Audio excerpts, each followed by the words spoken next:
Hello and welcome back to Dividend Growth UK. I'm David. In January of this year, my ISA paid me £477.86, and because it's in an ISA, it's completely tax-free. Today I'm breaking down exactly which companies paid me, how much each one contributed, and what I'm doing with this money. So let's get into it. Now I've also got dividends projected for February. You can see here it's showing £903.62 expected next month, which is going to be a big month, but we'll cover that when we get there. Today, let's focus on January's actual received dividends. I had 6 dividend payments hit my account throughout the month. Let me break them down for you. So first up, MAN GLG High Yield Opportunities Fund. Now this is a bond fund, pays monthly. Now you might be thinking it's only £8.23. And you'd be correct, but that's a 7% yield across the year. Now it is a smaller holding for me, with a book cost of only £1,790, but I like the monthly income and the diversification into the bonds. Not the biggest pair, but it's consistent. Next up, 9th of January, Bank of Georgia Group, ticker symbol BGEO. Now that paid £20.57. Now I've actually sold out of this position since receiving this dividend. At 2.93% yield, it just wasn't aligned with my ISA strategy.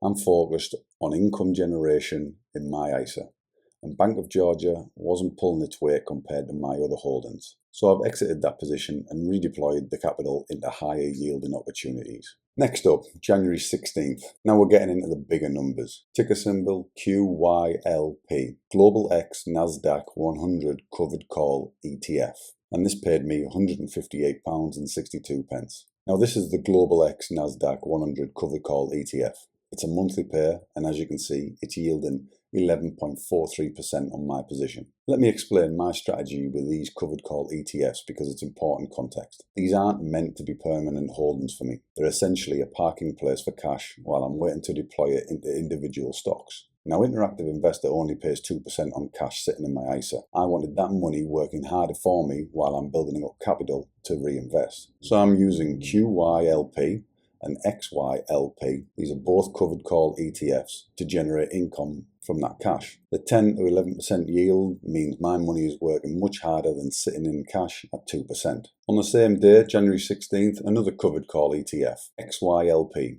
Global X S&P 500 covered call. Now this paid me $61.74. This is my S&P 500 version of the same covered call strategy, a monthly pair yielding 10.17% on my position. So those two covered call ETFs together, QYLP and XYLP, brought in £220.36 just between themselves. That's nearly half of my total January income from just two holdings. Covered call ETFs shouldn't be entered into lightly. As a result of their nature, you feel the full weight of any downside or sell-off within the ETF, whilst only gaining a small amount of the upside should the ETF actually climb. Okay, so next up, January 29th, Rex FANG and Innovation Equity Premium Income ETF. Ticker symbol FEPI, FEPI.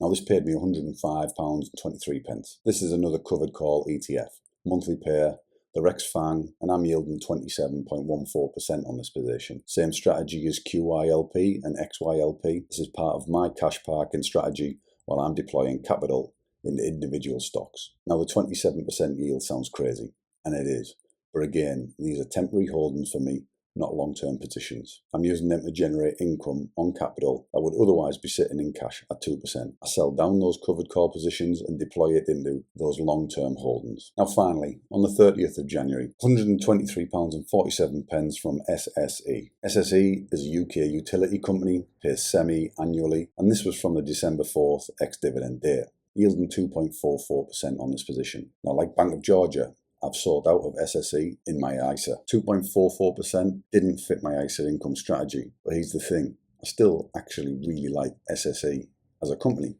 It's a solid UK utility with a reliable dividend history. So I'm waiting to purchase SSE in my SIPP instead. Once I receive my higher rate tax relief from HMRC, that tax relief boost makes low yielding stocks like SSE more attractive in the SIPP, where I've got a longer time horizon. In the ISA, I'm prioritising higher income generation with the aim of retiring me as fast as possible. So that's the breakdown. 6 payments, £477.86 total for January. So what am I doing with this money? Right now, I'm reinvesting everything. Every penny of these dividends is going back into buying more shares. I'm in the accumulation phase.